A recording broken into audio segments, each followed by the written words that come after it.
Dosa diampuni, dijaga diri dari berbuat kesalahan, dan kemudian apa yang terjadi? Amal dinaikkan oleh Allah melebihi amalan jihad fi sabilillah, bahkan dalam jihad visi. Siapa yang tidak merindukannya? Apa yang harus kita siapkan? Sehingga mohon maaf, Idul Adha tahun ini mesti ada perbedaan dengan tahun-tahun sebelumnya.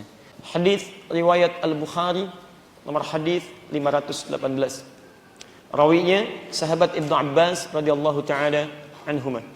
Ma min ayyamin, tidak akan pernah didapati bilangan hari. Ayyam itu jamak dari kata yaum. Kalau ayyam pakai tasydid, jamak dari kata yaum. Yaum artinya hari, ayyam artinya hari-hari, bentuk jamak.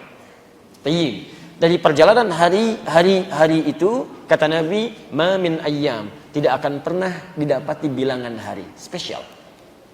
Al-amalus salihu fiha ahabbu ilallahi, yaitu saat Anda mengerjakan amal soleh di hari-hari itu, amal Anda langsung dicintai oleh Allah subhanahu wa ta'ala. Allahu akbar. Kalau Allah sudah cintai seorang hamba, tadi kan Allah mencintai seorang hamba yang mengerjakan amal soleh di 10 hari pertama bulan Dzulhijjah. Lihat rumusnya. Yuhibbukumullah yaghfir lakum dzunubakum. Saya turunkan. Yaghfir lakum dzunubakum. Masya Allah. Khusus terkait dengan bulan Dzulhijjah, awal Dzulhijjah mengerjakan amal soleh, Anda berpeluang mendapatkan cinta Allah. Apalagi kalau amal soleh itu dikerjakan berdasarkan tuntunan Nabi, plus dapatnya dari segi waktu dan dari segi caranya. Yang paling menarik, ini yang paling indah. Kalau Anda sudah mendapatkan cinta Allah, lihat persamaannya. Wah, tafsirkan sama dengan di sini. Lihat, plus tambahan. Dapat cinta Allah, plus kita jadikan equal ke bawah. Orang yang mendapatkan cinta Allah, wa yaghfir lakum dzunubakum, maka yang pertama Allah berikan pada orang ini bukan sekedar pahala yang berlipat, tapi Allah akan ampuni semua dosanya. Ketika Allah mengatakan akan ampuni dosa, Allah tidak katakan wa yaghfir lakum dzambakum, itu cuma satu dosa. Tapi ketika Allah menyampaikan dzunubakum, semua dosanya berpotensi diampuni oleh Allah subhanahu wa ta'ala. Saya mau tanya pada antum, jangankan yang banyak, coba cek. Maaf, saya ambil yang paling minimal. Adakah di antara kita sampai malam ini yang tidak punya dosa? Boleh angkat tangan. Silakan. Ayo kalau nggak malu angkat tangan. Yang sedikit? Tuh, yang banyak? Banyak banget. Antum pernah dengar kisah Fir'aun? Fir'aun kan sering saya contohkan, jahatnya luar biasa. Tapi saking adilnya Allah, sifat adil Allah memberlakukan sifat kasihnya berlaku untuk seluruh hamba sebelum sampai nyawanya ke tenggorokan. Lihat kalimatnya. Idhaba ila fir'auna innahu tagha. Musa dan Harun pergi ke Fir'aun, dia mulai menyimpang dengan kedudukannya. Di contohnya sudah ada. Kalau antum sekarang ingin mengikuti, diberikan tawaran, gak mau diambil juga, antum terlambat, sudah ada yang duluan dibandingkan antum. Dan lebih daripada Anda. Fir'aun punya pasukan, Anda siapa? Fir'aun puncak tertinggi pada saat itu, Anda siapa? Fir'aun ikut Tuhan, Anda tidak. Fir'aun tenggelam, Anda pengen ikutan juga, Anda ketinggalan. Dan keterlaluan, karena Anda tidak sehebat Fir'aun, pengen ikutan, hancur juga. Untuk apa gitu kan? Kalau terlampau letih, coba merenung dulu. Lihat dulu, ingat-ingat lagi. Ya, kadang-kadang kalau sudah terlampau letih lupa gitu kan? Hati-hati, lihat, kembalikan ke sini. Ini mohon izin ya teman-teman sekalian, fokus. Allah sudah tawarkan di sini. Bahkan langsung dari ayat, langsung diturunkan lewat lisan Nabi-Nya. Ini ada tawaran. Amalan ini bisa menggugurkan dosa-dosa kita. Dan kita yakin bahwa kita itu banyak dosanya. Kalau tawaran ini tidak diambil sampai malam ini, Anda butuh berapa malam lagi untuk berubah? Barangkali dihidupkan sampai malam ini supaya kita merenung. Mungkin besok kita berpulang. Saya tahu kapan pulang. Kalau Anda sudah mendapatkan cinta Allah, lihat persamaannya. Wah, tafsirkan sama dengan di sini. Lihat, plus tambahan. Dapat cinta Allah, plus kita jadikan equal ke bawah.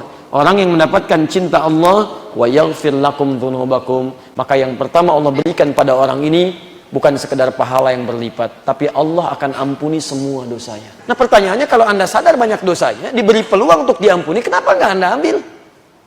Tawaran pertama, ikuti Nabi. Ada tawaran nggak Anda ambil? Tawaran kedua, 10 hari. Banyak di situ nggak Anda ambil juga. Kalau semua tawaran sudah diberikan, nggak mau Anda ambil juga, Allah perlu menawarkan apa lagi pada Anda? Jadi memang benar kata Nabi, seluruh umatku akan masuk surga. Seluruh umatku kata Nabi. Illa man aba, kecuali yang tidak ingin. Jadi kalau ada umat Nabi tidak masuk surga, yang salah bukan Nabi, yang salah bukan Allah, yang salah orang itu karena tidak ingin masuk surga. Tawaran ampunan dosa ada, tawaran pahala berlipat ada, tawaran masuk surga tanpa hisab ada. Semua tawaran ini tidak diambil. Lantas yang salah siapa? Nah ini poinnya. Jadi kalau kita kembalikan ke sini, lihat kalimatnya. Wa yaghfir lakum dzunubakum. Pertama, kalimat dosanya menggunakan kata dzunub. Hati-hati. Saya ingin katakan demi Allah, saya katakan. Sepanjang manusia mendapatkan kesempatan hidup, nyawanya belum sampai ke kerongkongan, sejahat apapun, dia masih punya kesempatan untuk berubah. Dan sejahat apapun, Allah dengan keadilan sifat rahmannya akan tetap memberi petunjuk sampai akhir hayatnya supaya dia mau berubah. Ya. Dan hebatnya, ketika Allah mengampuni dosa Anda, lihat kalimatnya menggunakan ya di situ. Wa yaghfir. Ya itu satu di antara jenis anita yang pernah saya ajarkan. Mudhari, hamzah, nun, ya, ta. Kalau diawali satu kata kerja dengan huruf satu di antara 4 ini, maka maknanya ada 3. Present, continuous, future. Sekarang, terus, dan nanti. Sampai yang akan datang. Perhatikan. Sampai Anda berbuat dosa pun akan dijaga oleh Allah Subhanahu wa taala supaya itu tidak terjadi. Perhatikan cara memahaminya. Kalau orang sudah diampuni dosanya oleh Allah, benar-benar dapat ampunannya, maka dia akan dijaga oleh Allah untuk tidak berbuat dosa lagi sampai menghadap Allah Subhanahu wa taala. Jadi kalau ciri orang tobatnya diterima, mata pernah salah lihat, dia bertobat kepada Allah, diampuni dosanya, maka ketika dicintai oleh Allah, mata ini akan dijaga lagi supaya tidak berbuat maksiat. Kadang-kadang belum sampai ke lokasinya sudah dipalingkan oleh Allah. Begitu mau lewat lokasi A, tiba-tiba ada yang manggil, Pak, gak usah lewat situ Pak, yang kesini aja. Masya Allah. Kenapa? Gak usah nanya. Gini aja belok, gitu kan? Bisa terjadi. Baik. Mau makan, makanannya halal, ya, tapi sebagian ada yang haramnya. Antum masuk ke situ, tiba-tiba orang lain dibiarkan saja, antum, Pak, yang ini nggak cocok buat Bapak. Kenapa? Gak usah ditanya Pak. Ya, macam-macam. Dan seterusnya. Jadi ada cara gitu kan? Ada cara. Tangan begitu, ya ditunggu-tunggu proyek, disiapkan, padahal ada yang mau nyiap, nyogok untuk antum, berikan yang haram, tiba-tiba dikasih, ya ada musibah ini, ada musibah itu, nggak nyampe ke situ, dibuat gagal, bisa terjadi. Dijaga antum sampai tingkat tertinggi untuk tidak bermaksiat kepada Allah Subhanahu wa taala, itu poinnya. Siapa yang tidak menginginkan itu? Kalau hamba naik status menjadi dicintai oleh Allah, dosa diampuni, dijaga diri dari berbuat kesalahan, dan kemudian apa yang terjadi? Amal dinaikkan oleh Allah melebihi amalan jihad fi sabilillah, bahkan dalam jihad visi. Siapa yang tidak merindukannya? Maka ada tawaran kepada kita, karena itulah para sahabat mempersiapkan 2 bulan sebelum momentumnya. Karena besar tawarannya. Antum ada proyek besar dunia aja siap-siapnya jauh sekali.